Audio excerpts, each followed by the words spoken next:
say. Right. And the Everyone's got thing a is, different like, idea. if your character's in top 5, like, the gap from 5 and 1 are not that large. Like, this game is very balanced. So. All right, getting into it here. Now, Salem does have a 3-0 lifetime lead on Goblin at non-PGR events, going to locals, obviously, from the relatively the same area. But this is their first time meeting at a PGR event, and what a one to do it at. Yeah, I mean, and locals and PGR events, they definitely hit different. Right, So they definitely hit different, but just a little bit of data coming in. This is not the first rodeo. Yeah. And I mean, so Salem looks like, I mean, that's probably why he's going with the Snake too. He's probably has those sets with Snake, I would assume.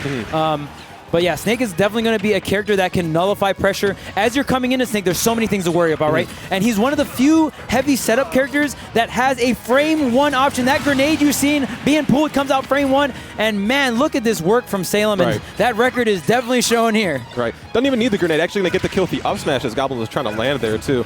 But you were talking about the rush down play that Goblin will want to play with, and you can see it in full effect here too. Constantly dashing, always using the dash chance, looking for those jabs, anything to get something started.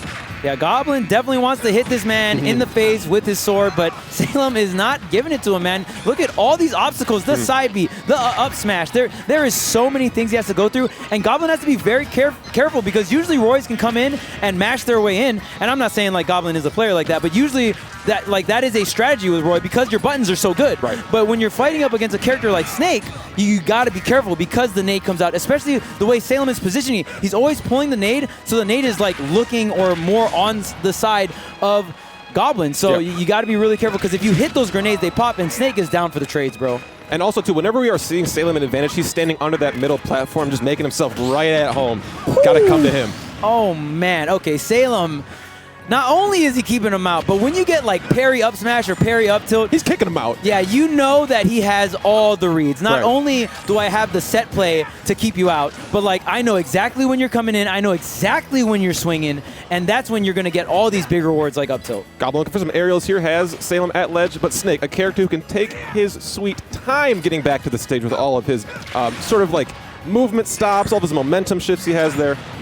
And if this is top 32 winners, I'm assuming this is going to be best of 3. Oh, it's best of 3? This is best of 3. So this is the first round of round 2. Yep. Okay. So this is best of 3 here. Salem, man, finally losing that first stock, but man, it is still looking rough for Goblin. He lost that first stock, but he comes back and there's just no momentum to be found for Goblin. There's a reverse up here, big damage. Okay, catches the directional air dodge. Oh, looking for something like a landing option there too. Salem recognizing that. Yeah. And that's a great mix-up, you know, the directional air dodge instead of the grenade. Most Snakes, when they get hit, they'll go into the grenade, opt for a trade, but, you know, Salem has those mix-ups too, and wow, getting the grab, trying to avoid the Nikita, conditioning him into the shield, and Salem just feels like he has an answer for it all. What a parry. He saw Salem drop the shield as soon as the grenade popped too, so able to get that nair off like as soon as possible. Yeah. Oh, there's a grab into the down throw, gets the sour back air, and here's the Nikita, a very... He gets flown to the left though. Yep. Very big break for Goblin there. Coast to coast. But man, he's sitting at 160. What's the answer here? And then when you're on the ledge versus Snake too, wow, he parried the second hit. Just knew that he wanted to finish the rest of it, right? And because, you know, honestly, when you see someone parry your multi-hit, you're going to be like, oh, you thought I was doing a single hit, so I'm going to keep going. And Salem knew that. He was a step ahead the entire time, fell right into his trap, shielded the last hit, and just turned around up to great punish from Salem and a very solid 2-stock to start off this set. I feel like that's a situation you see get played wrong a lot. A lot of players will parry a move on the multi-hit, and then they'll drop shield too. So Salem recognizing that, using invincibility just to bring it back up and get the proper punish. Yeah, I mean, to be fair, I expect nothing less from, you know, someone of Salem's caliber, you know, and because you have to be able to react. And a lesser player there, they see and feel the parry, and they're like, oh, sick, like, I'm just going to, like, out of parry do something, you know what I mean? But Salem just being able to parry and realize the situation in that moment, in that little tiny bit of amount of time, and he was able to react, and that's honestly why Salem is such a seasoned veteran. Goblin probably hoping to get a little bit more help getting back off the ledge here. The slant's going to mess with Snake's grenades a little bit. Yeah, and that tri-platform layout, of course. I know a lot of people feel, or at least a lot of Snake players feel pretty comfortable on tri-platform layout. You can kind of like make it rain with all your grenades on platforms. You can even set yourself up on the grenade or on the platform, drop your grenades past the platform, put all the C4 down on the platform. There's a lot of different setups that Snake can do, but you know what, man? Even if someone's comfortable on a certain stage, as long as you feel comfortable, that's the main thing, right? Right. Okay, so finally, Goblin gonna nail in a hit here. They caught that jump. Yeah, he caught the jump, and here comes the grenades, but still Salem setting up the entire shop here on the stage. And man, can Goblin get in? He's gotten like 2 or 3 hits, but this is looking so grim.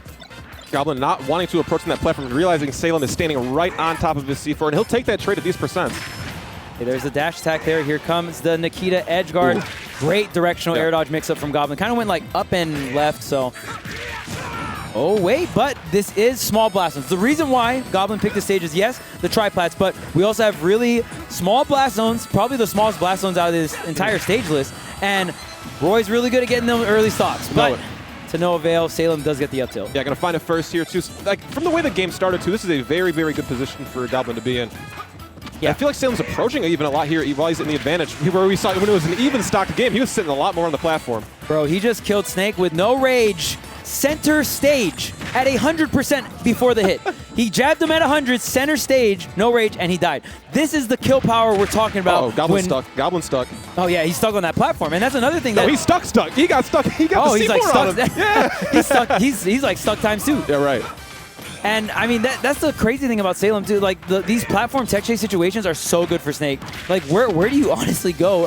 Especially when you're talking about a player like Salem that can react to so many different things. But in that disadvantage state, this is where Snake really suffers. You can really turn things around when you get this man on that cypher. Goblin playing it beautifully though. Oh, he got the air dodge. Though. He got the air dodge he wanted right on the platform right next to him, but ended up going in the wrong direction there. Unfortunate, but he still tacked on quite a bit of damage. The side B's gonna kill. Beautiful, beautiful reaction there too. Reading the neutral tech, getting the double edge dance there for the kill. Yeah, double edge dance, and definitely it has a little bit more kill power than Dancing Blade. You know, that's why it's a double edge. But I mean, and the great thing about that too, where he went for it covered tech in place and no tech. So Goblin also covering multiple options, and speaking of covering multiple options, Nikita. That was very close. He air dodged as soon as he thought he might have been able to, because he survived the first Nikita, but not going to be enough. So Goblin, honestly, what a bait on the short hop there up under platform, and then air dodging immediately.